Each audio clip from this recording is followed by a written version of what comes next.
Halo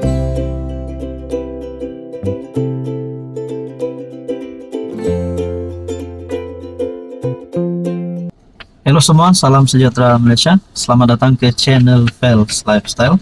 Terima kasih kerana terus setia dan terus bersama di dalam channel ini. Di sana sini kita dengar gesaan untuk Anwar jatuh, letak jawatan dan macam-macam lagi. Tapi pernahkah kita terfikir bahwa kalau Anwar dijatuhkan, kalau Anwar bubar parlimen, kalau Anwar letak jawatan, siapa yang layak untuk menggantikan Anwar? Saya nak tanya saudara-saudara semua yang menonton video hari ini. Adakah Muhyiddin yang mempunyai kes mahkamah boleh menjadi Perdana Menteri lagi? Hamzah Zainuddin, layakkah Hamzah jadi Perdana Menteri? Ataupun Hadi Awang? Ataupun Tun Mahathir yang sudah 100 tahun? Nah, saya nak tanya Anda, siapa yang layak untuk menggantikan Anwar? Kita sudah dengar gesaan untuk Anwar letak jawatan. Nah, baru-baru ini ada perhimpunan turun Anwar. Gesaan untuk Anwar untuk membubarkan parlimen.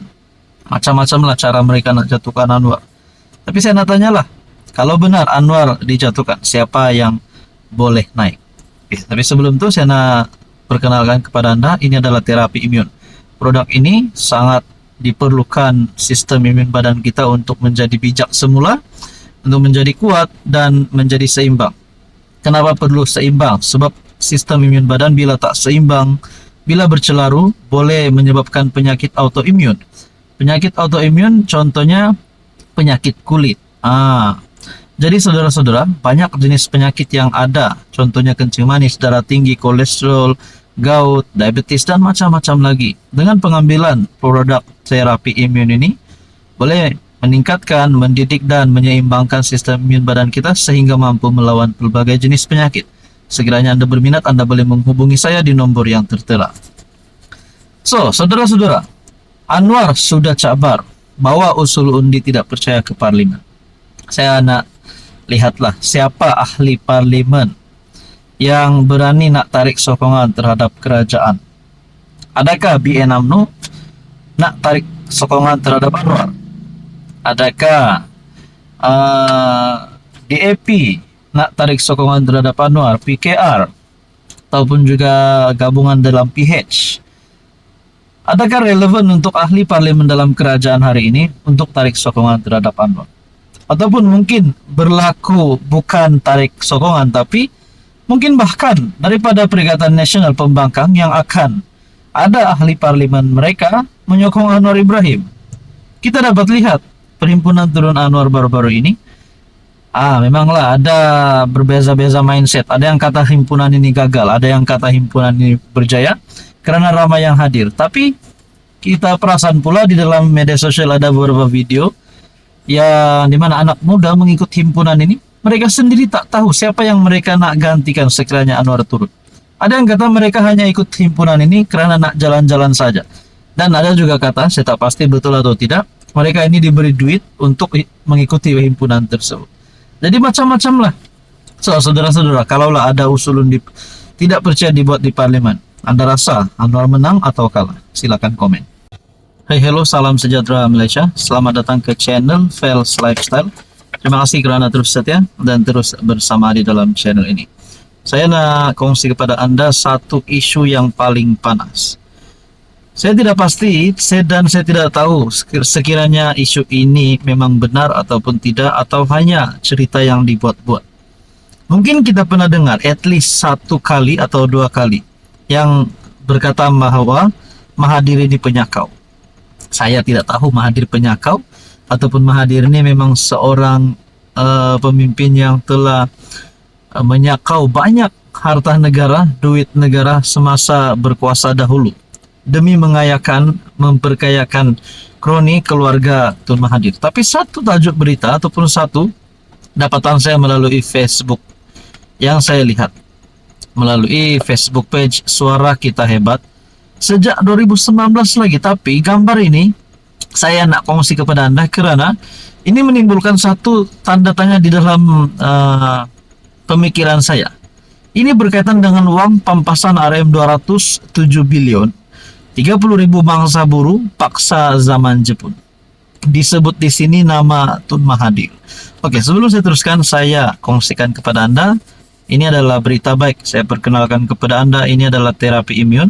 Produk ini adalah untuk mendidik, menyeimbangkan, meningkatkan kekuatan sistem imun badan sehingga mampu melawan pelbagai jenis penyakit.